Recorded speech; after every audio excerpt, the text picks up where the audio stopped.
അറിയുന്നില്ല. നമ്മുടെ പ്രിയപ്പെട്ട ഉമ്മ നമുക്ക് വേണ്ടി എന്തുമാത്രം കഷ്ടപ്പെട്ടെന്നോ എന്തുമാത്രം ദുരിതപ്പെട്ടെന്നോ നമ്മളാരും ചിന്തിക്കാറില്ല. വേദനയോടെയല്ലാതെ പറയാൻ എനിക്ക് കഴിയൂല. എന്റെ പ്രിയപ്പെട്ട സഹോദരിമാര് ക്ഷമിക്കുക, ആരെയും വിഷമിപ്പിക്കാൻ വേണ്ടി പറയുകയില്ല.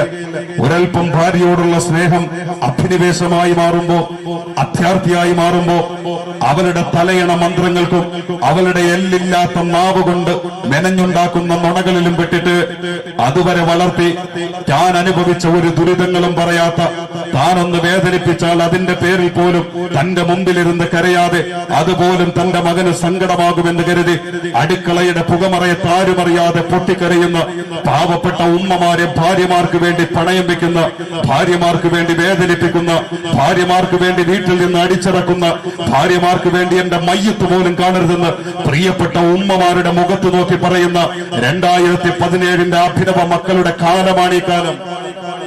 മനസാക്ഷി സൂക്ഷിപ്പുകാരായി ഏതോ കോളേജിന്റെ ക്യാമ്പസിന്റെ ക്യാമ്പസുകളിൽ വെച്ച് കണ്ടുമുട്ടിയ പ്രിയപ്പെട്ട സുഹൃത്തുക്കൾക്ക് ഹൃദയത്തിന്റെ ഉള്ളറകളിൽ സ്ഥാനത്ത് സ്ഥാനം നൽകപ്പെട്ടപ്പോൾ, പരിധിക്കപ്പുറം സ്ഥാനം നൽകപ്പെട്ടപ്പോൾ, വീട്ടിന്റെ ഉള്ളറയിൽ ഒരു തൊഴിലാളിയുടെ സ്ഥാനം പോലും നൽകപ്പെടാതെ 5 പൈസയ്ക്ക് വിലയില്ലാത്ത വിധം അവഗണിക്കപ്പെട്ട് തള്ളുകയാ പ്രിയപ്പെട്ട പിതാക്കന്മാരെ. അത്തരത്തിലുള്ള മക്കളുടെ വലിയ മോശമായ ലോകമായി 2017 കാലം മാറിക്കൊണ്ടിരിക്കുമ്പോൾ എന്റെ പ്രിയപ്പെട്ടവരെ പറയാതിരിക്കാൻ നിർവാഹമില്ല. നമ്മൾ ആരും അറിയുന്നില്ല നമ്മുടെ ഉമ്മ നമുക്ക് വേണ്ടി എന്തുമാത്രം കഷ്ടപ്പെട്ടു. അറിയാതെ പോകുന്ന സ്നേഹങ്ങളായി ഇതൊക്കെ. അവർ നമ്മളോട് പറയാൻ മെനക്കെടാറില്ല. നമ്മൾ സാധാരണ ചിന്തിച്ചു നോക്കിയ ഭാര്യയ്ക്ക് വേണ്ടി പ്രവർത്തിച്ചത് ഭർത്താവും, ഭർത്താവിന് വേണ്ടി പ്രവർത്തിച്ചത് ഭാര്യയും, ഇങ്ങനെ തുടങ്ങിയിട്ട് സഹോദരി പ്രവർത്തിച്ചതും കൂട്ടുകാരൻ സഹായിച്ചതും ഒക്കെ ഒരു തലത്തിൽ അല്ലെങ്കിൽ മറ്റൊരു തലത്തിൽ നമ്മൾ പറയും. അത് പറയല്ല അഭിലഷണീയമല്ലെങ്കിൽ പോലും ഹൃദയത്തിനകത്ത് എന്തൊക്കെയോ അസ്വാരസ്യങ്ങൾ അല്ലെങ്കിൽ അസഖ്യത പ്രകടിപ്പിക്കപ്പെടുന്നത് ആരോടെങ്കിലും ഒക്കെ നമ്മൾ പറയും. പക്ഷേ ഉമ്മമാർ നമുക്ക് വേണ്ടി കഷ്ടപ്പെട്ടത് ഒരു ഉമ്മയും ഇന്നോളം ഒരു മക്കളോടും പറഞ്ഞിട്ടുണ്ടാവില്ല. ഈ ഇരിക്കുന്ന മജ്‌ലിസിനെ സാക്ഷി നിർത്തി ഞാൻ ചോദിക്കേ, ഏതെങ്കിലും ഒരു ഉമ്മ ആയുസ് മുഴുവനും ഒരു മകൻ ഒരു ഉമ്മയെ ഉപദ്രവിച്ചെന്നിരിക്കട്ടെ, എന്നിരുന്നാൽ പോലും ഒരു ഉമ്മ ഈ മകന് വേണ്ടി ആ മകൻ അറിയാൻ പര്യാപ്തമാകുന്ന ആ മകന്റെ കാലങ്ങൾക്ക് മുമ്പേ ഈ മകന് വേണ്ടി ഉമ്മ കഷ്ടപ്പെട്ടതിന്റെ ഒരു രാത്രിയെങ്കിലും കണ്ണുനീരിൽ ചാലിച്ചെടുത്തിട്ട് ഈ ഉമ്മ കണക്ക് പറഞ്ഞിട്ടുണ്ടോ? എന്റെ പ്രിയപ്പെട്ട സഹോദരങ്ങളെ, ഒരു മാസം ഒരു 500 രൂപ ഉമ്മാക്ക് കൊടുക്കുമ്പോ, പെരുന്നാളിന് 2 ജോഡി ഡ്രസ് വാങ്ങിച്ചു കൊടുക്കുമ്പോ, അല്ലെങ്കിൽ മരുന്ന് വാങ്ങാനുള്ള പണം കൃത്യമായി എത്തിച്ചു കൊടുക്കുമ്പോ എന്റെ ഉമ്മയെ നോക്കുന്നത് ഞാനാ, എന്റെ ഉമ്മാക്ക് ആവശ്യമുള്ളത് കൊടുക്കുന്നത് മുഴുവനും ഞാനാ. എന്നിട്ടും എന്റെ ഉമ്മാക്ക് എന്നോട് നന്ദിയില്ല. നാഴികയ്ക്ക് 40 വട്ടം വിളിച്ചു പറയുന്നവരാ ഞാനും നിങ്ങളും. ഇതൊക്കെ 100 തവണ കേട്ടിട്ട് പോലും നമ്മുടെ ഉമ്മ തിരിച്ചു മിണ്ടിയിട്ടില്ല. അതൊക്കെ കേട്ടിട്ട് എന്റെ മകൻ കണക്ക് പറയുന്നല്ലോ എന്ന തരത്തിൽ മനസ്സ് നൊമ്പരപ്പെട്ട് ഒറ്റയ്ക്കിരുന്ന് കരയുന്നതിനപ്പുറം നമ്മുടെ മുഖത്ത് നോക്കിയിട്ട് നിനക്ക് പാല് തന്നത് ഞാനാടാ, നിന്നെ പ്രസവിച്ചത് ഞാനാടാ, നിന്നെ ഗർഭം ധരിച്ചപ്പോ ഇന്നതൊക്കെ അനുഭവിച്ചത് ഞാനാടാ, ഇന്നുവരെ ഏതെങ്കിലും ഒരു മകനോട് ഏതെങ്കിലും ഒരു മകളോട് പ്രിയപ്പെട്ട ഉമ്മമാര് പറഞ്ഞിട്ടുണ്ടോ പ്രിയപ്പെട്ടവരെ? പക്ഷെ നമ്മൾ പറയും, നമ്മൾ ഉമ്മാക്ക് 500 രൂപ കൊടുത്താൽ അത് 5000 രൂപയുടെ വലിപ്പമായിട്ട് നമ്മൾ പറയും. അതാ ഉമ്മയും ബാപ്പയും തമ്മിലുള്ള വ്യത്യാസം. ഞാൻ ഉമ്മയെ തന്നെ ഈ വിഷയത്തിൽ കൂടുതൽ പറയാനുള്ള കാരണം അല്ലാഹുവിന്റെ മുത്ത് ഹബീബ് മുഹമ്മദ് മുസ്തഫ ഈ മജ്‌ലിസിന്റെ സ്വലാത്ത് ഇതല്ല, ഈ ആവേശമുള്ള ഈ മാറുള്ള മജ്‌ലിസിന്റെ സ്വലാത്ത് ഇതല്ല. ഹബീബുനാ വസയ്യിദുനാ വനബിയ്യുനാ റസൂലുള്ളാഹി സല്ലല്ലാഹു അലൈഹി വസല്ലമ തങ്ങൾ 3 തവണ ഉമ്മയെ ആവർത്തിച്ചുകൊണ്ട് മകന്റെ കടപ്പാട് വിളിച്ചറിയിച്ചിട്ട്, മകളുടെ കടപ്പാട് വിളിച്ചറിയിച്ചിട്ട് പിന്നെയാണ് ബാപ്പയുടെ ലോകത്തേക്ക് അല്ലാഹുവിന്റെ മുത്തുനബിയുടെ മഹിതമായ നാവ് ചലിച്ചതെങ്കിൽ ഉമ്മ തന്നെയാണ് പ്രധാനം, ഉമ്മ തന്നെയാണ് പ്രാമുഖ്യം. പിന്നെ അത് കഴിഞ്ഞാൽ വരുന്നത് ബാപ്പയാണെന്ന് മാത്രം. എന്റെ പ്രിയപ്പെട്ട സഹോദരങ്ങളെ, അറിയാതെ പോകാൻ പാടില്ല. ഞാനൊരു ചെറിയ കഥ, അതൊരു സാങ്കല്പികമാകാം, ഞാൻ ആ കഥയൊന്നും വിശദീകരിക്കല്ല ഇവിടെ. പക്ഷേ ഞാൻ ആ കഥ മനസ്സിലാക്കിയപ്പോ ഞാൻ എന്റെ ഉമ്മയെ ഓർത്തുപോയി. അത് ഒരു പക്ഷെ നിങ്ങൾക്ക് ഉപകാരപ്പെടുമെങ്കിൽ പെടട്ടെ എന്ന തരത്തിൽ ഞാനൊന്ന് പറയാം. നമ്മുടെ ഈ അക്ഷര കേരളത്തിന്റെ അനുഗ്രഹീത എഴുത്തുകാരനായ, ഞാൻ കഥ പറഞ്ഞുകൊണ്ട് സമയം നീട്ടല്ല, എന്നാലും അതിൽ കുറച്ച് മനസ്സിലാക്കാനുണ്ട്, നമ്മൾ മനസ്സിലാക്കണമല്ലോ. ഈ അക്ഷര കേരളത്തിന്റെ അനുഗ്രഹീത എഴുത്തുകാരനായ കെ കുമാരൻ, അദ്ദേഹം അദ്ദേഹം ഒരു കഥയ്ക്ക് പേരിട്ടത് പൊട്ടക്കണ്ണിയുടെ മകനെന്ന്. പൊട്ടക്കണ്ണിയുടെ മകൻ എന്ന് പേരിട്ടുകൊണ്ട് അദ്ദേഹം ഒരു കഥയുണ്ട്. അതൊരു കഥയാകാം, ഒരു സാങ്കല്പികമാകാം, അദ്ദേഹത്തിന്റെ ഹൃദയത്തിനകത്ത് തോന്നിയ ഒരു ആശയമാകാം. പക്ഷേ അത് വായിച്ചു മനസ്സിലാക്കി വരുമ്പോൾ നമ്മൾ നമ്മളെ ഉമ്മയെ കുറിച്ച് ചിന്തിച്ചു പോകും. ആ കഥയിൽ ഒരു മാതാവിന്റെയും മകനെയും സംബന്ധിച്ചാണ് ചർച്ച. കണ്ണ് കണ്ടുകൂടാത്ത മാതാവ്, പൊട്ടക്കണ്ണിയുടെ മകൻ. കണ്ണ് കണ്ടുകൂട ഈ മാതാവ് യുവതിയാണ്. അവര് ആ കാഴ്ചയില്ലാത്ത കണ്ണും പിടിച്ച് അവരുടെ ഏക മകൻ, വേറെ അത്താണികളില്ല ആ മകൻ, ഈ പ്രിയപ്പെട്ട മകന് പിതാവില്ലെന്നർത്ഥം, ഈ മകന് വേണ്ടി ഈ ഇരുട്ട് നിറഞ്ഞ കണ്ണും പിടിച്ചുകൊണ്ട് ഈ മാതാവ് കഷ്ടപ്പെടുകയാണ്. ഓരോ വീടുകളിലേക്ക് ദൈനംദിനം കടന്നു ചെല്ലും. എന്നിട്ട് പറയും, ഇവിടെ വിടുപ്പലക്കാനുണ്ടോ, ഇവിടെ തുണി വൃത്തിയാക്കാനുണ്ടോ, ഇവിടെ പാത്രം വൃത്തിയാക്കാനുണ്ടോ, ഇവിടെ അടിച്ചു വാരാനുണ്ടോ, നിങ്ങൾ എനിക്ക് അതിർത്തി തിരിച്ചു തന്നാൽ ഞാൻ അതൊക്കെ ചെയ്തു കൊള്ളാം. പകരം നിങ്ങൾ എനിക്ക് വൈകിട്ട് നാണയത്തുട്ടുകൾ ശമ്പളമായി തരണ്ട, എനിക്കൊരു ഇച്ചിരി ഭക്ഷണം, നിങ്ങളെ കടിച്ചതിന്റെ ബാക്കി, നിങ്ങൾ കോഴിക്കും കാക്കയ്ക്കും കൊടുക്കുന്ന ഭക്ഷണം എനിക്ക് തരിക. എന്റെ വീട്ടിലൊരു പാവപ്പെട്ട മുത്തുമോനുണ്ട്, അവന്റെ പള്ള നിറയണം, അവൻ വിശക്കാതെ കിടന്നുറങ്ങണം, അതിനൊരു ഇച്ചിരി ഭക്ഷണം തേടിയിട്ടാണ് ഞാൻ അലയുന്നത്. അങ്ങനെ ഓരോ വീട്ടുകാർക്ക് അലിവ് തോന്നിയിട്ട് അവര് പണി കൊടുക്കുകയും അവസാനം ഭക്ഷണം കൊടുക്കുകയും ആ ഭക്ഷണം കൊണ്ടുവന്ന് പ്രിയപ്പെട്ട മകനെ ഊട്ടുകയും ചെയ്യുന്ന ഒരു പൊട്ടക്കണ്ണി. ഈ മകൻ ഭക്ഷണമൊക്കെ കഴിച്ച് സുഖമായി ആ മാതാവിന്റെ ചൂടുപറ്റി കൂർക്കം വലിച്ച് കിടന്നുറങ്ങുമ്പോ ഈ മാതാവ് വിശന്ന വയറും പിടിച്ചുകൊണ്ട് ഉറങ്ങാൻ കഴിയാതെ ഈ മകന്റെ സന്തോഷം കണ്ടുകൊണ്ട് അതിലൂടെ ലയിച്ചുകൊണ്ട് ഓരോ രാത്രികളും തള്ളി നീക്കുന്ന ഈ മാതാവ്. അങ്ങനെ കാലങ്ങൾ കുറെ കഴിഞ്ഞു. ഈ മകനെ പഠിപ്പിക്കണമെന്ന്, ഈ മകനെ വലിയ ആളാക്കണമെന്ന്, ഈ മകൻ ദുരിതം പേറാൻ പാടില്ല എന്ന് ഈ മാതാവിന് നിർബന്ധമുണ്ടായിരുന്നു. അത് കാരണം ഈ കാഴ്ചയില്ലാത്ത ഈ മാതാവ് തപ്പിത്തടഞ്ഞുകൊണ്ട് കിട്ടാവുന്ന ജോലികളും പണികളും ഒക്കെ എടുത്ത് തന്റെ ശരീരത്തിന് താങ്ങുന്നതിനപ്പുറം പണിയെടുത്ത് ഈ മകനെ പഠിപ്പിച്ച് അവസാനം ആ നാട്ടിലെ അസൂയാവഹമായ വിദ്യാഭ്യാസത്തിന്റെ നെറുകയിലേക്ക് ഈ മകൻ കടന്നു ചെന്നു. അദ്ദേഹത്തിന്റെ ഒരു ആശയമാണ്, പക്ഷെ നല്ല ആശയം ഒരുപാടുണ്ട് അദ്ദേഹത്തിന്റെ കഥകളിൽ. അങ്ങനെ ഈ കുട്ടി വളർന്ന് ആ നാട്ടിലെ ഒരു ചെറുപ്പക്കാർക്കും ചെന്നെത്താൻ കഴിയാത്ത അസൂയാവഹമായ അഭൂതപൂർവമായ വലിയൊരു വിജയത്തിലേക്ക്, വലിയ വിദ്യാഭ്യാസത്തിന്റെ നെറുകയിലേക്ക് ഈ പ്രിയപ്പെട്ട മകൻ ചെന്നെത്തി. അവസാനം അവന്റെ യോഗ്യത കണ്ടുകൊണ്ട് ഏറ്റവും വലിയൊരു കമ്പനിയിൽ നിന്ന് ജോലി വന്നു. വലിയ തുക ശമ്പളം കിട്ടുന്ന വലിയ ജോലി. ഇതറിഞ്ഞുകൊണ്ട് അവന് വേണ്ടിയിട്ട് വലിയൊരു വിദ്യാഭ്യാസമുള്ള വലിയൊരു തറവാടിൽ നിന്നിട്ട് ഒരു കല്യാണാലോചന വന്നു. ഈ മാതാവ്, കണ്ണുപൊട്ടിയായ മാതാവ് തന്നെ നേതൃത്വം നൽകിയിട്ട് ഈ മകന്റെ കല്യാണം നടത്തി കൊടുത്തു. VVIPകളായ കൂട്ടുകാരൊക്കെ കൂടി അങ്ങനെ വലിയ സ്റ്റാറ്റസിനനുസരിച്ചുള്ള പവറും ഒക്കെ വന്നുകൊണ്ട് അങ്ങനെ വിജയിച്ച് ജീവിക്കുക ഈ ചെറുപ്പക്കാരൻ. പക്ഷേ അയാൾ അത്രയും യോഗ്യനായി മാറുമ്പോഴും ഇത്രയും VVIPകളായ കൂട്ടുകാരൊക്കെ കൂടുമ്പോഴും അയാളെ നാട്ടിൽ വിളിക്കുന്ന വട്ടപ്പേര് പൊട്ടക്കണ്ണിയുടെ മകൻ, പൊട്ടക്കണ്ണിയുടെ മകൻ, പൊട്ടക്കണ്ണിയുടെ മകൻ എന്ന. അയാൾക്കത് വെറുപ്പായി. ഞാൻ ഇത്രയും സ്ഥാനത്തെത്തിയിട്ടും എന്നെ ഇപ്പോഴും ജനങ്ങൾ പൊട്ടക്കണ്ണിയുടെ മകൻ എന്ന് വിളിക്കുന്നല്ലോ വട്ടപ്പേര്. ഇവിടെ വട്ടപ്പേരെന്നല്ലേ പറയാ. എന്നെ ഇപ്പോഴും ഇവര് ഈ പിന്നെ പൊട്ടക്കണ്ണിയുടെ മകൻ എന്ന് തന്നെ വിളിക്കുന്നല്ലോ. അങ്ങനെ അയാൾക്ക് വലിയ പ്രയാസമായി. ഈ പേരെങ്ങനെ മാറ്റാം ചിന്തിച്ചു. അവസാനം അയാളുടെ ഭാര്യയോട് എന്നെ ചോദിച്ചു, എടി എന്റെ ഈ പൊട്ടക്കണ്ണിയുടെ മകൻ എന്ന ഈ വട്ടപ്പേര് എങ്ങനെ മാറ്റാൻ കഴിയും? എന്തെങ്കിലും നിന്റെ തലയിൽ ഒരു തന്ത്രം ഉണ്ടെങ്കിൽ ഒന്ന് പറയാൻ പറഞ്ഞു. അവള് കുറച്ചേരം ആലോചിച്ചു. കിട്ടിയ അവസരമല്ലേ, മുതലെടുക്കാൻ. അവൾ അത് മുതലെടുത്തുകൊണ്ട് പറഞ്ഞു, നിങ്ങൾ ചിലപ്പോൾ ഉൾക്കൊള്ളൂല, പക്ഷെ നിങ്ങളുടെ പേര് മാറാൻ ഒരൊറ്റ മാർഗ്ഗേ ഉള്ളൂ. അതേ എനിക്ക് പറയാനുള്ളൂ, നിങ്ങൾ ഉൾക്കൊണ്ടാലും ഇല്ലെങ്കിലും ശരി, നീ പറയടി, എന്ത് വില കൊടുത്തും എനിക്ക് ആ പേര് മാറ്റി കിട്ടിയേ പറ്റൂ. അതിന് പരിചയമില്ലാത്ത ഒരു നാട്ടിലേക്ക് നമുക്ക് മാറി താമസിക്കാം. നമുക്ക് നമ്മുടെ മക്കളെയും കൊണ്ട് ആരെയും പരിചയമില്ലാത്ത ഒരു നാട്ടിലേക്ക് മാറി താമസിക്കാം. പക്ഷേ ആ നാട്ടിലേക്ക് മാറി താമസിക്കുമ്പോൾ ഈ പൊട്ടക്കണ്ണിയായ കിളവി നിങ്ങളോടൊപ്പം ഉണ്ടാകരുത്, ഈ മാതാവ് നിങ്ങളോടൊപ്പം ഉണ്ടാകരുത്.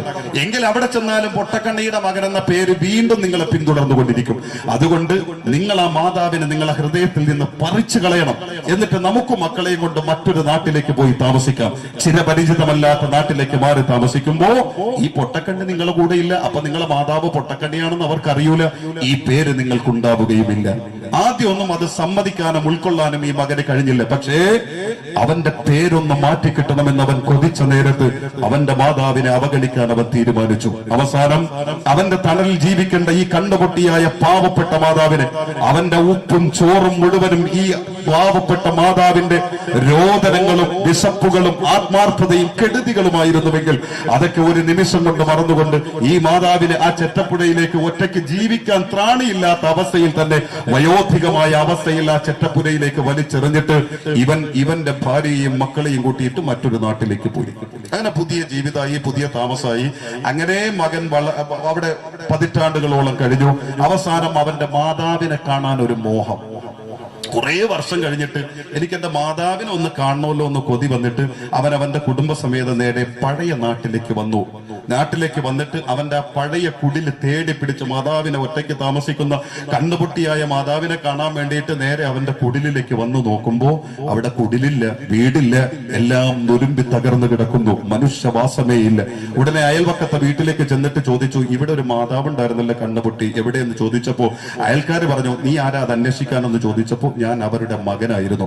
പറഞ്ഞു തീരേണ്ട താമസം ശാപവാക്കുകളുടെ ശകാരവർഷമായി. നീ ഒരു മകനാണോ, നീ ഒരു മകനാണോ, ഒരു മകൻ ഇങ്ങനെയൊക്കെ പ്രവർത്തിക്കുമോ എന്ന് പറഞ്ഞുകൊണ്ട് ശകാരിച്ചു. എന്നിട്ട് ആ അയൽക്കാര് വീട്ടിനകത്ത് കയറിയിട്ട് ഒരു ലെറ്റർ എടുത്തുകൊണ്ട് വന്ന് ഈ മകന്റെ കയ്യിലേക്ക് കൊടുത്തിട്ട് പറഞ്ഞു, നിന്റെ മാതാവ് മരണപ്പെട്ടു, നിന്റെ മാതാവ് മരിക്കുന്നതിന് തൊട്ടു മുമ്പ് അവസാനത്തെ തുള്ളി വെള്ളം കുടിക്കാൻ വേണ്ടി ദാഹിച്ച് നാക്ക് നീട്ടിയപ്പോ എന്നെ വിളിച്ചു. ഞാൻ ചെന്നവർക്ക് വെള്ളം കൊടുത്തപ്പോ ഈ ലെറ്റർ എടുത്ത് എന്റെ കയ്യിലേക്ക് തന്നിട്ട് പറഞ്ഞു, എന്റെ മകൻ എന്നെങ്കിലും തിരിച്ചു വരും, വന്ന് എന്നെ അന്വേഷിക്കുമ്പോ ഈ ലെറ്റർ നീ എന്റെ മകന് കൊടുക്കണമെന്ന് പറഞ്ഞ് തന്നിട്ടാണ് നിന്റെ പ്രിയപ്പെട്ട മാതാവ് വിട പറഞ്ഞു പോയത്. അതുകൊണ്ട് വായിക്കെന്ന് പറഞ്ഞ് ഈ ലെറ്റർ എടുത്ത് കൈ കൊടുത്തു. ഈ മകൻ അതെടുത്ത് വായിക്കുകയാണ്. അത് വായിച്ചു കൊണ്ടിരിക്കെ അയാൾ തളർന്നു പോയി. അയാൾ മുട്ടുകുത്തിയിട്ട് തറയിലേക്ക് വീണുപോയി. എന്നിട്ട് ആ ലെറ്റർ തന്റെ മുഖത്തോട് ചേർത്ത് പിടിച്ചുകൊണ്ട് ആ ലെറ്റർ മുഴുവനും നരഞ്ഞു വീഴുന്ന തരത്തിൽ അയാൾ തേങ്ങി കരഞ്ഞുകൊണ്ട് ഈ മാതാവിനെ കുറിച്ച് പറഞ്ഞ് ആ മാതാവിനെ കുറിച്ചുള്ള സ്നേഹത്തിന്റെ വാക്ക് പറഞ്ഞുകൊണ്ട് തേങ്ങാൻ തുടങ്ങി. എന്തായിരുന്നു ആ ലെറ്ററിൽ എന്നറിയുമോ? അദ്ദേഹം എടുത്തു വെച്ച് വായിക്കുമ്പോ, എന്റെ പൊന്നുമോനെ, നീ എവിടെയാണെന്ന് എനിക്കറിയൂല, പക്ഷെ എവിടെയാണെങ്കിലും നീ സുഖമായി ജീവിക്കുക.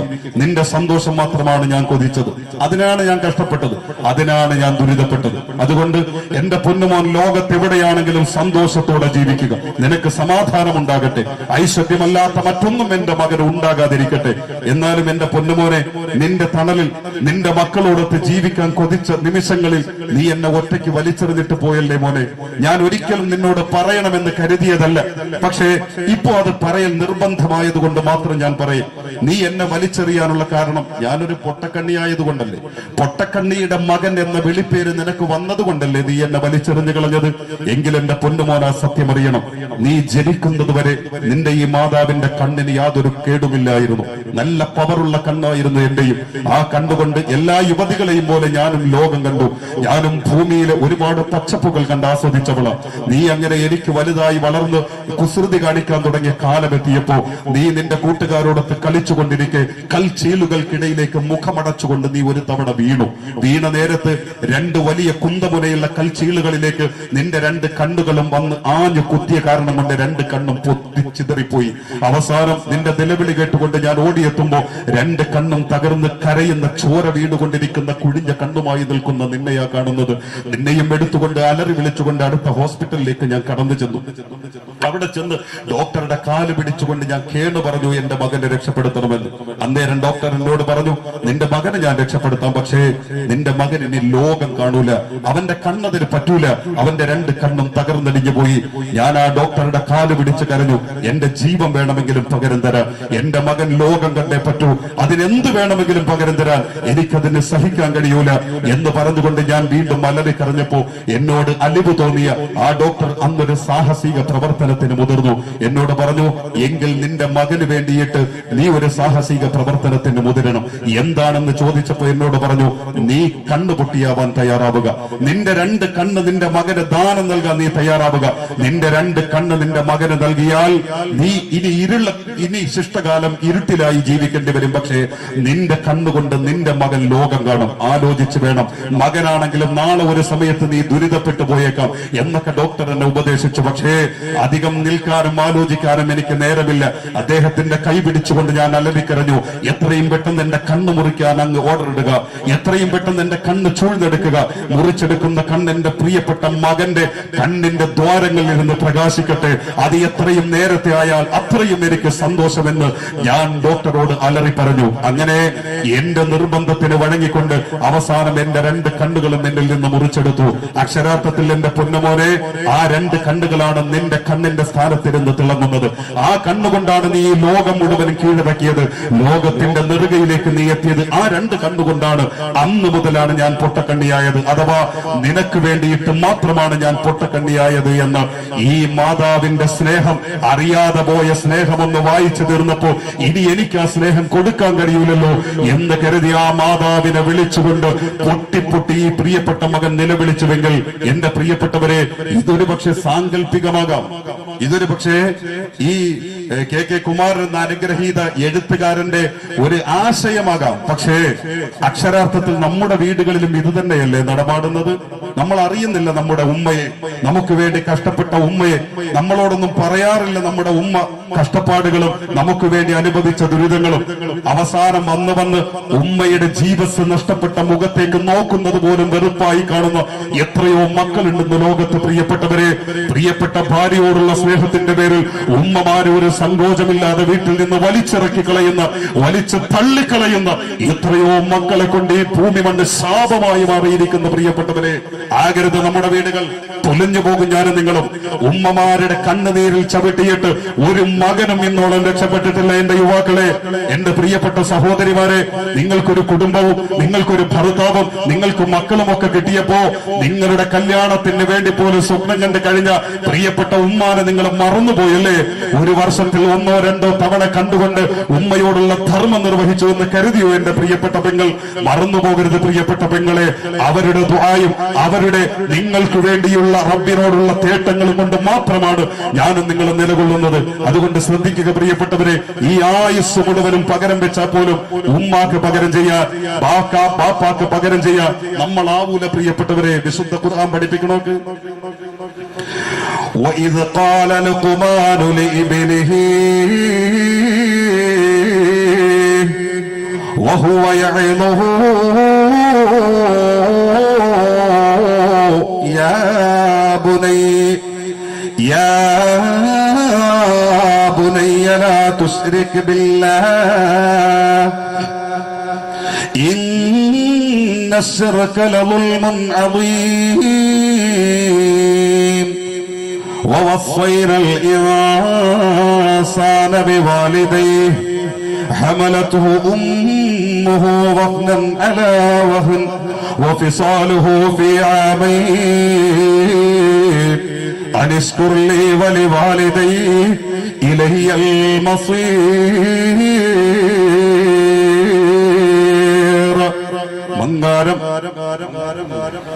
മങ്ങാരം മുസ്ലിം യുവജനവേദിയുടെ ആഭിമുഖ്യത്തിൽ സംഘടിപ്പിക്കപ്പെട്ട മതപ്രഭാഷണ പരമ്പരയുടെ സമാപന ദിവസം ഉമ്മയെ കേൾക്കാനും ബാപ്പയെ കേൾക്കാനും ഈ പരിശുദ്ധ മജ്‌ലിസിൽ തിങ്ങി നിറഞ്ഞ പ്രിയപ്പെട്ട സഹോദരാ, എന്റെ പ്രിയപ്പെട്ട പെങ്ങളെ, ഒരു മാസം ഒരു 500 രൂപ നിന്റെ ഉമ്മാക്ക് കൊടുത്തപ്പോ എന്റെ ഉമ്മയോടുള്ള എല്ലാ ബാധ്യതയും നിർവഹിക്കുന്നത് ഞാനാണെന്ന് എന്റെ പൊന്നു സഹോദരാ നിനക്ക് തോന്നിപ്പോയോ? സഹോദരാ, 2 പെരുന്നാള് കടന്നു വരുമ്പോ 2 ജോഡി ഡ്രസ് കൊണ്ടുവന്ന് ഉമ്മാക്ക് കൊടുക്കുമ്പോ, ഒരു പെരുന്നാളിന് ആവശ്യമായ സംഗതികൾ ഭക്ഷ്യവസ്തുക്കൾ കൊണ്ടു കൊടുക്കുമ്പോ ഒരു ഉമ്മയോടുള്ള ധർമ്മം നിനക്ക് തീർന്നു എന്ന് കരുതിയോ പൊന്നുമോനെ? അല്ലാ, ഈ ആയുസ് മുഴുവനും ഉമ്മയുടെ കാൽച്ചുവട്ടിൽ സമർപ്പിച്ചാലും ഈ ഉമ്മ ചെയ്തു തന്ന അനുഗ്രഹങ്ങൾക്ക് പകരം ചെയ്യാൻ, ഉമ്മ നമുക്ക് വേണ്ടി കഷ്ടപ്പെട്ടതിന്റെ പകരം ചെയ്യാൻ ഈ ജന്മം പോര യുവാക്കളെ, ഈ ജന്മം പോര പൊന്നുമോളെ. അറിയണോ നിങ്ങൾക്ക്? മഹാനായ അബ്ദുല്ലാഹി ഇബ്നു ഉമർ റളിയല്ലാഹു അൻഹു ഇസ്ലാമിക ഭരണസിരാ കേന്ദ്രത്തിന്റെ അനിഷേധ്യനായ ചോദ്യം ചെയ്യപ്പെടാത്ത നീണ്ട 10 വർഷക്കാലത്തെ അമരക്കാരനായ ഉമർ ഇബ്നുൽ ഖത്താബ് റളിയല്ലാഹു അൻഹുവിന്റെ പുന്നാര മകനാകുന്ന മുത്തബിഉ സുന്ന എന്ന സമകാലികരാനും സതീർത്ഥ്യാരും പരിചയപ്പെടുത്തപ്പെട്ട അബ്ദുല്ലാഹി ഇബ്നു ഉമർ റളിയല്ലാഹു അൻഹു പരിശുദ്ധമായ കഅബം തവാഫ് ചെയ്യാൻ ലക്ഷ്യം വെച്ചുകൊണ്ട് ഈ ഭൂമിയുടെ അനുഗ്രഹീത കേന്ദ്രമാകുന്ന പരിശുദ്ധമായ കഅബയിലേക്ക് കടന്നു ചെല്ലുന്നു. അതേ പ്രിയപ്പെട്ടവരെ, പ്രതിവർഷം 25, 30, 35 ലക്ഷത്തിലധികം വരുന്ന വിശ്വാസികൾ ഒരേ ശിരോവസ്ത്രങ്ങൾ അണിഞ്ഞുകൊണ്ട് ഒരുമിച്ച് കൂടി ലബ്ബൈക അല്ലാഹുമ്മ ലബ്ബൈക ലബ്ബൈക് ലാ ശരീക ലക ലബ്ബൈക് ഇന്നൽ ഹംദ വന്നിഅമത ലക വൽ മുൽക ലാ ശരീക ലക എന്ന തൽബിയത്തിന്റെ മന്ത്രോച്ചാരണം കൊണ്ട് ആകാശലോകത്തെ മാലാഖമാരെ പോലും അത്ഭുതപ്പെടുത്തുന്ന പരിശുദ്ധമായ ഈ പ്രപഞ്ചത്തിന്റെ ഭൂമികയുടെ കേന്ദ്രമാകുന്ന പരിശുദ്ധമായ കഅബ, ആ പരിശുദ്ധമായ കഅബ തവാഫ് ചെയ്യാൻ ലക്ഷ്യം വെച്ചുകൊണ്ട് മഹാനായ അബ്ദുല്ലാഹി ഇബ്നു ഉമർ തങ്ങൾ മതാഫിലേക്ക് കടന്നു ചെല്ലുമ്പോ നൂറുകണക്കിന് സ്വഹാബാക്കൾ തവാഫ് ചെയ്യുകയാ, ആയിരക്കണക്കിന് താബീകളും തവാഫ് ചെയ്യുകയാ. പരിശുദ്ധമായ കഅബയുടെ കില്ല പിടിച്ചുകൊണ്ട് പടച്ച റബ്ബിന്റെ മുമ്പിലേക്ക് മനസ്സും വജസ്സും വബസ്സും ഒരുപോലെ ഒഴുകി വിട്ടുകൊണ്ട് പൊട്ടിവീഴുന്ന ഒരുപാട് ജന്മങ്ങളെ കാണുന്നു. എല്ലാത്തിനും സാക്ഷിയായ പരിശുദ്ധമായ കഅബ തല ഉയർത്തിപ്പിടിച്ചു നിൽക്കുന്നു.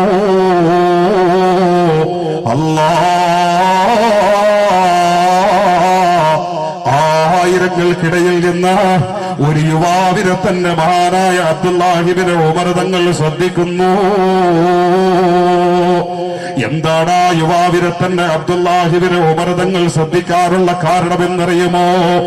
ആ യുവാവ് വലിയ ഭാരമുള്ള തന്റെ പ്രിയപ്പെട്ട ഉമ്മാനെ തലയ്ക്ക് മുകളിൽ ചുമന്ന് പിടിച്ചിരിക്കുന്നു. തന്റെ ഉമ്മാനെ തലയ്ക്ക് മുകളിൽ ചുമന്ന് പിടിച്ചുകൊണ്ട് തവാഫ് ചെയ്യുന്നു. 7 തവണ പ്രദക്ഷിണം ചെയ്യുന്നതിന്റെ ഇടയിൽ ഒരു തവണ പോലും തന്റെ ഉമ്മാനെ തറയിൽ വെക്കുന്നില്ല. തനിക്ക് കിട്ടേണ്ട പ്രതിഫലം തന്റെ പ്രിയപ്പെട്ട ഉമ്മാക്ക് കിട്ടണമെന്ന് കരുതി തലയ്ക്ക് മുകളിൽ ഉമ്മാനെയും ചുമന്ന് പിടിച്ചുകൊണ്ട് തവാഫ് ചെയ്യുന്ന മകരെ തന്നെ അബ്ദുല്ലാഹി ഇബ്നു ഉമർ തങ്ങൾ ശ്രദ്ധിക്കുന്നു.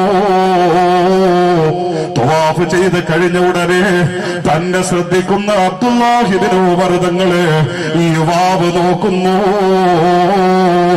ഉടനെ യുവാവ് തന്റെ ഉമ്മാനെ പരിശുദ്ധമായ മതാഫിന്റെ അനുഗ്രഹീതമായ ഒരു സവിധത്തിലേക്ക് കൊണ്ടിരുത്തുന്നു. എന്നിട്ട് ഉമ്മയോട് പറഞ്ഞു, ഉമ്മ, അബ്ദുല്ലാഹി ഇബ്നു ഉമർ തങ്ങൾ എന്നെ ശ്രദ്ധിക്കുന്നു. ഉമ്മ, ഞാൻ മഹാനരുടെ മുമ്പിലേക്കൊന്ന് കടന്നു ചെന്നിട്ട് വരട്ടെ. ഉമ്മ അനുവാദം കൊടുത്തു. ഉടനെ ഈ പ്രിയപ്പെട്ട യുവാവ് മഹാന്റെ മുമ്പിലേക്ക് കടന്നു ചെന്നു. കടന്നു ചെന്നപാടെ അബ്ദുല്ലാഹി ഇബ്നു ഉമർ തങ്ങളോട് യുവാവ് ചോദിച്ചു, തങ്ങളെ, നിങ്ങൾ എന്നെ തന്നെ ഇവർക്കിടയിൽ നിന്ന് തിരഞ്ഞു പിടിക്കാനുള്ള കാരണം എന്താണെന്ന് ഞാൻ പറഞ്ഞു തരട്ടെ. അറിയാൻ വേണ്ടി മഹാനുഭാവൻ തലകുലുക്കുമ്പോ ഈ യുവാവ് പറഞ്ഞു, തങ്ങളെ, എന്റെ ഉമ്മാനെ ഞാൻ തലയ്ക്ക് മുകളിൽ ചുമന്നുകൊണ്ട് എന്റെ ഉമ്മ എന്നെ ചുമന്ന് നടന്നതുപോലെ എന്റെ ഉമ്മാനെ വയസ്സാകാലത്ത് നടക്കാൻ കഴിയാത്ത കാലത്ത് എന്റെ ഉമ്മാനെ തലയ്ക്ക് മുകളിൽ ചുമന്നുകൊണ്ട് എടുത്തു പിടിച്ചുകൊണ്ട് ഞാൻ തവാഫ് ചെയ്യുന്നത് കണ്ടിട്ടല്ലേ അങ്ങനെ ശ്രദ്ധിച്ചത് തങ്ങളെ. അബ്ദുല്ലാഹി ഇബ്നു ഉമർ തങ്ങൾ ബഹുമാനത്തോടെ സമ്മതിക്കുന്നു. ആ മകനോട് നിറവ് തോന്നുന്നു. ഉടനെ ആ യുവാവ് അബ്ദുല്ലാഹി ഇബ്നു ഉമർ തങ്ങളോട് ചോദിച്ചു, തങ്ങളെ, ഞാൻ എന്റെ പരിശുദ്ധമായ തവാഫിൽ മാത്രമല്ല എന്റെ എല്ലാ ഇബാദത്തിലും എന്റെ ഉമ്മാനെ ഞാൻ കൂട്ടാറുണ്ട്. തങ്ങളെ, ഞാനൊരു പാവപ്പെട്ടവന്റെ സ്വതക്ക ചെയ്യുമ്പോ അവിടെ പോലും ഞാൻ നീയത്ത് വെക്കുന്നതല്ല. ഇതിന്റെ പ്രതിഫലം എനിക്ക് തരുന്നതിന് മുമ്പ് എന്റെ പുന്നാര ഉമ്മാക്ക് നൽകണേ അല്ലാ. കാരണം എന്റെ ഉമ്മയാണ് എന്നെ ഇതൊക്കെ പഠിപ്പിച്ചത്. എന്റെ ഉമ്മയാണ് ഇതിനൊക്കെ എനിക്ക് പ്രചോദനം തന്നത്. ഇത് പറഞ്ഞുകൊണ്ടാണ് ഞാൻ ഹദിയ കൊടുക്കാറ്. തങ്ങളെ, ഒരു യതീമിന്റെ ഭക്ഷണം കൊടുക്കുമ്പോ പോലും എന്റെ ഉമ്മാനെ ഞാൻ മനസ്സിന്റെ ഉള്ളറയിൽ കൊണ്ടുവരാറുണ്ട്. തങ്ങളെ, അല്ലാഹുവിന്റെ മുത്തുനബിയുടെ പരിശുദ്ധമായ റൗളയുടെ മുമ്പിലേക്ക് ചെന്ന് അണപൊട്ടണമെന്ന് ഞാൻ വിചാരിച്ചാൽ അവിടെയും എന്റെ പൊന്നുമ്മാനെ ഞാൻ കൂട്ടാറുണ്ട്. തങ്ങളെ, ഇത് ഇന്നും ഇന്നലെയും തുടങ്ങിയ പണി അണിയല്ല, പതിറ്റാണ്ടുകളായി വർഷങ്ങളായി എന്റെ ഉമ്മാനെ കൂട്ടുകയാണ്. എന്റെ എല്ലാ ഇബാദത്തിലും ഞാൻ കൂട്ടാറുണ്ട് തങ്ങളെ. അബ്ദുല്ലാഹിബ്നു ഉമർ തങ്ങൾക്ക് ആ മകനോട് വല്ലാത്ത മതിപ്പ് തോന്നി, വല്ലാത്ത നിറവ് തോന്നി. ആ നിറവ് സ്ഫുരിക്കുന്ന മുഖക്കമലത്തോടെ ആ യുവാവിനെ തന്നെ നോക്കി നിൽക്ക്.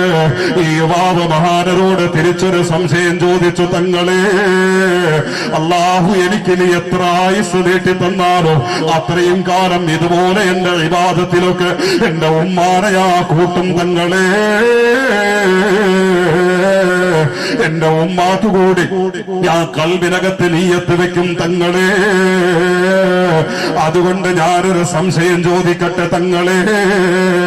എന്റെ ഉമ്മ എന്നെ പ്രസവിച്ചപ്പോ അനുഭവിച്ച നൊമ്പരമുണ്ടല്ലോ, എന്റെ ഉമ്മ എന്റെ ഗർഭപാത്രത്തിൽ പേര് നടന്നപ്പോ അനുഭവിച്ച പീഡനങ്ങൾ, വേദനകളുണ്ടല്ലോ, എന്നെ പ്രസവിച്ചതിന് ശേഷം എന്നെ വളർത്തിയ എന്റെ ഉമ്മ അനുഭവിച്ച ത്യാഗങ്ങളുണ്ടല്ലോ, അതിന് മുഴുവനും ഒരു പകരം ചെയ്തവനാകെ അല്ലാഹു എന്നെ പരിഗണിക്കുമോ തങ്ങളെ? എന്റെ ഉമ്മ എനിക്ക് വേണ്ടി കഷ്ടപ്പെട്ടതിന്റെ മുഴുവനും പകരം ചെയ്ത മകനാക്കി അല്ലാഹു എന്നെ പരിഗണിക്കുമോ തങ്ങളെ?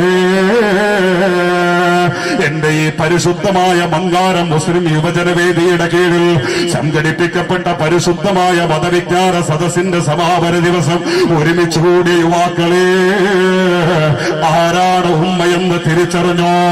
ആ ഉമ്മയോടുള്ള ഒരു മകന്റെ മകളുടെ ധർമ്മം എന്താണെന്ന് തിരിച്ചറിഞ്ഞോ പ്രിയപ്പെട്ടവരെ?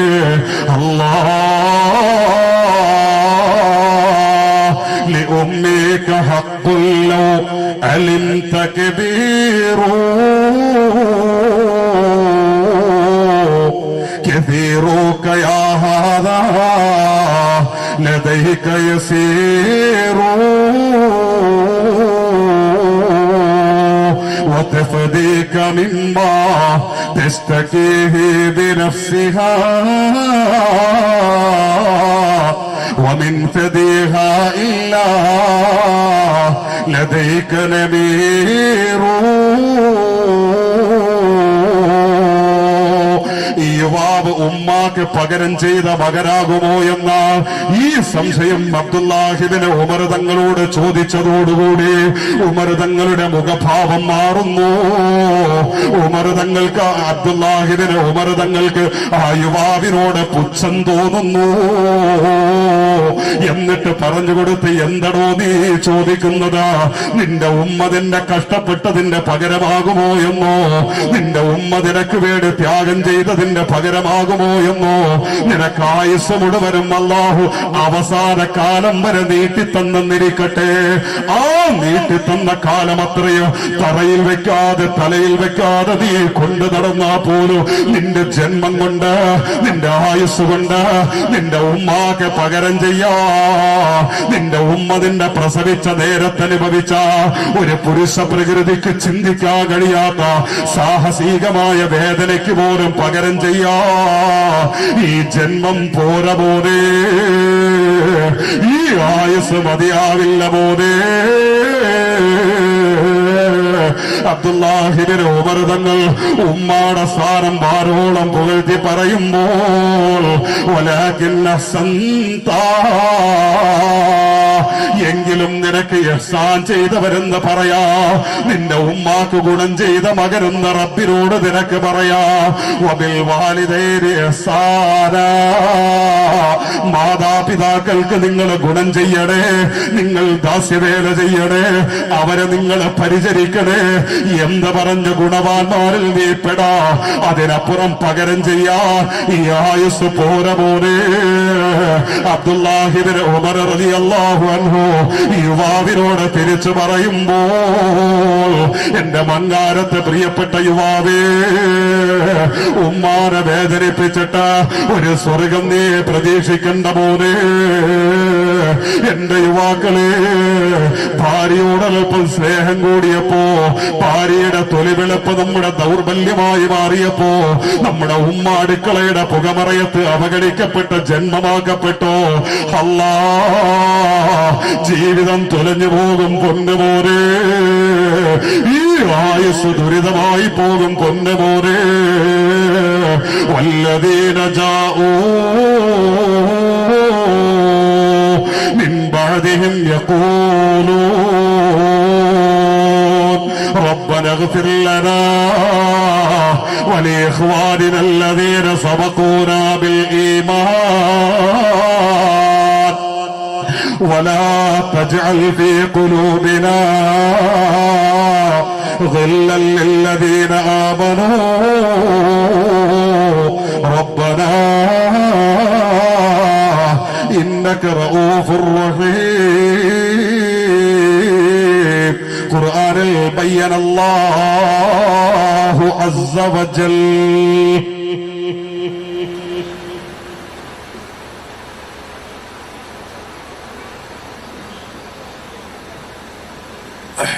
അള്ളാഹു നമ്മുടെ മജ്‌ലിസിനെ സ്വീകരിക്കുമാറാകട്ടെ.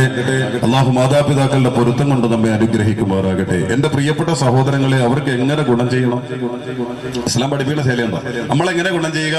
നമ്മൾ വന്നിട്ട് ഉമ്മാക്ക് കൊടുക്കാനുള്ളത് കൊടുക്കും. ബാപ്പ ഒന്നുറപ്പിച്ചു, എന്റെ യുവാക്കളെ നിങ്ങൾക്ക് വിജയിക്കണോ? നിങ്ങൾക്ക് ഞാൻ ദീനായി പറയണം, അല്ല പറഞ്ഞതായി പറയണം, അള്ളാഹുടെ മുത്തുനബി പഠിപ്പിച്ചത് നിങ്ങൾക്ക് വിജയിക്കണം. നിങ്ങൾ ബിസിനസ് നടത്തി വിജയിക്കണം നിങ്ങൾക്ക് കൊതിയുണ്ടോ? അതല്ല നിങ്ങൾക്ക് നല്ല ജോലി കിട്ടണം നിങ്ങൾക്ക് കൊതിയുണ്ടോ? അതല്ല നല്ല സ്വാലിഹത്തായ ഭാര്യ കിട്ടണം നിങ്ങൾക്ക് കൊതിയുണ്ടോ? നിങ്ങളെ ഉമ്മാനെ സന്തോഷിപ്പിച്ചാൽ മതി. നിങ്ങളെ പ്രിയപ്പെട്ട ഉമ്മാനെ സന്തോഷിപ്പിച്ച് കരൾ നിറച്ചാൽ മതി. അള്ളാഹു ഇതൊക്കെ വഴിയെ തരും. എന്റെ പ്രിയപ്പെട്ട അവര് ദുആ ചെയ്യണം എന്ന് പോലുമില്ല. ദുആ ചെയ്താൽ അതിനപ്പുറം ഒന്നും വേണ്ട. ഉമ്മ സന്തോഷിച്ചാൽ മതി. ഉമ്മ സന്തോഷിച്ചാ ഉറപ്പാ പ്രിയപ്പെട്ടവരെ അള്ളാഹു സന്തോഷിക്കും. പിന്നെ നമുക്ക് പറയണോ? വേണ്ടത് മുഴുവനും പടച്ച റബ്ബ് നമ്മുടെ മുമ്പിലേക്ക് തരും. എങ്ങനെ ഗുണം ചെയ്യണമെന്നാണ് ഇസ്ലാം പഠിപ്പിച്ചത്. നമ്മൾ ചെയ്യും. പാപ്പ വന്നിട്ട് ചോദിക്കും, മോനെ പൈസ ഇല്ലേ? എന്തിനാ പാപ്പ? അത് പാപ്പ എവിടെ വിളിക്കും? അത്തായ. ആ എന്തിനാ അത്ത? അവിടെ അത്തായ എമ്മറേ നമ്മളെ പാപ്പ അല്ല, അത്തായാണ് ഇവിടെ. എന്തിനാത്ത പൈസ? മോനെ മരുന്ന് വാങ്ങാൻ പൈസ ഇല്ല. എത്ര വേണം പാപ്പ? അതൊരു 200 രൂപ വേണം. കഴിഞ്ഞ ആഴ്ച ഞാൻ 200 തന്നില്ലേ? ഇനിയിപ്പോ മറ്റോന്റെ അടുത്ത് ചോദിച്ചുകൂടായിരുന്നു. ആ 150 രൂപ. ഇനി അടുത്ത ആഴ്ച എന്റെ അടുത്ത് ചോദിക്കരുത്, മറ്റോന്റെ അടുത്ത് ചോദിച്ചാണ്. നമ്മളെന്തോ വലിയൊരു സംഭവം കൊടുക്കും പോലെ.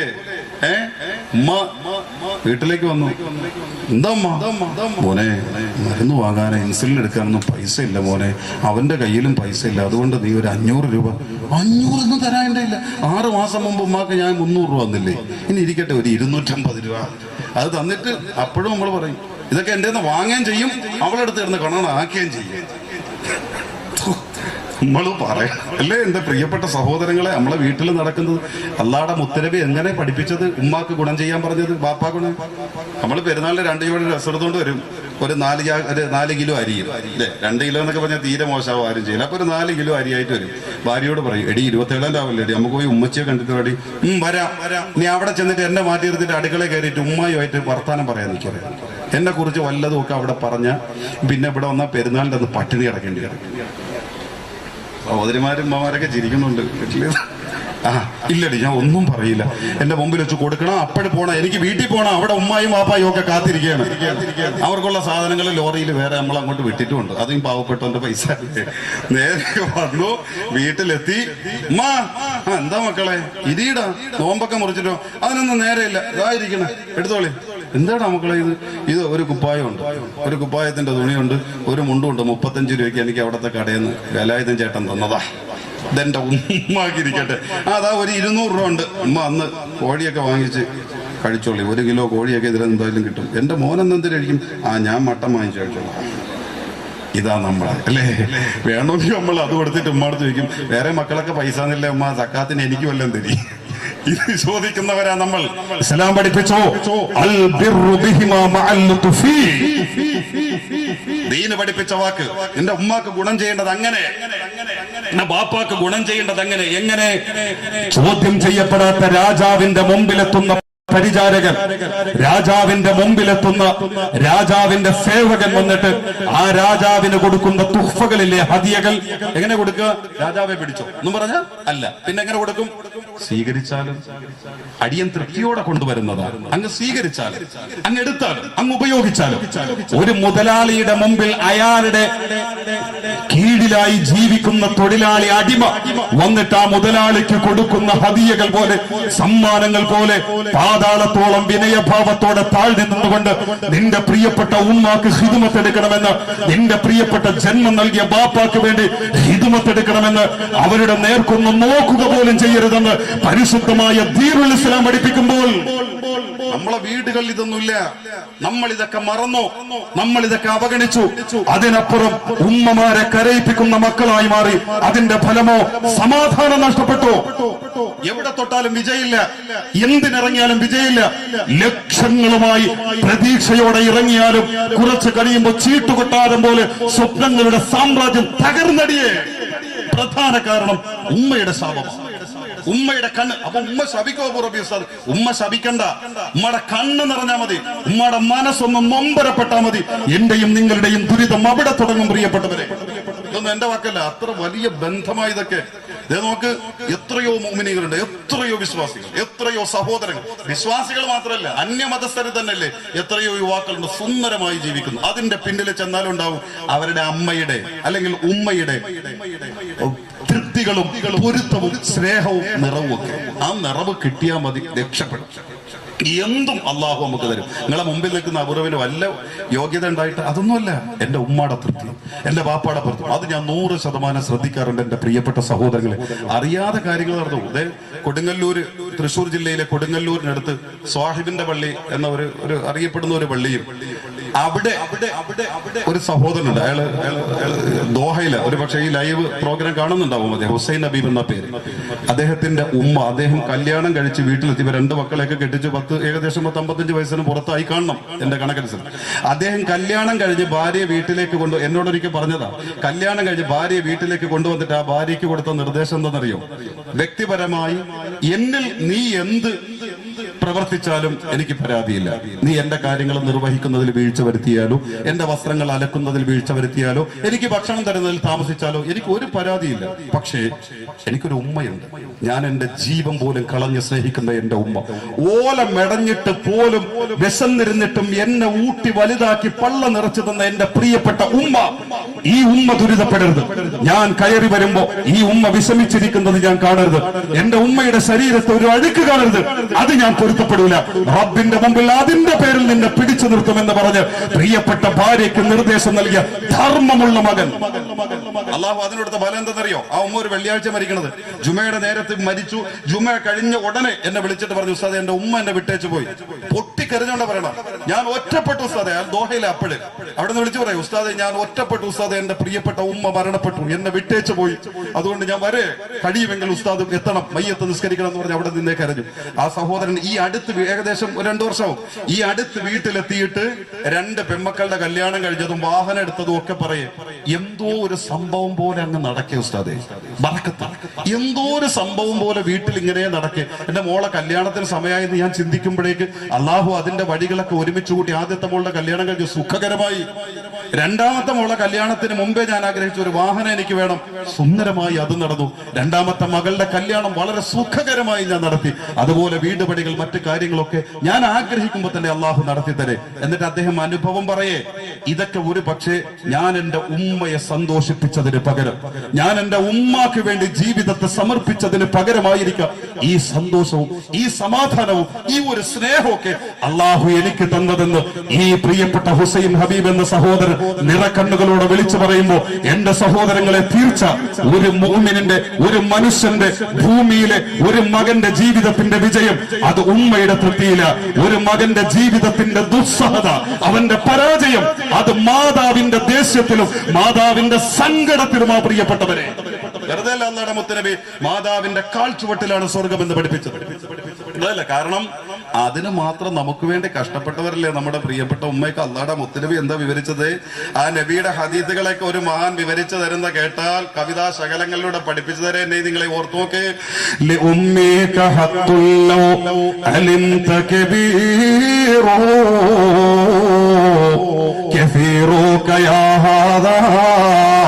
لديك يسير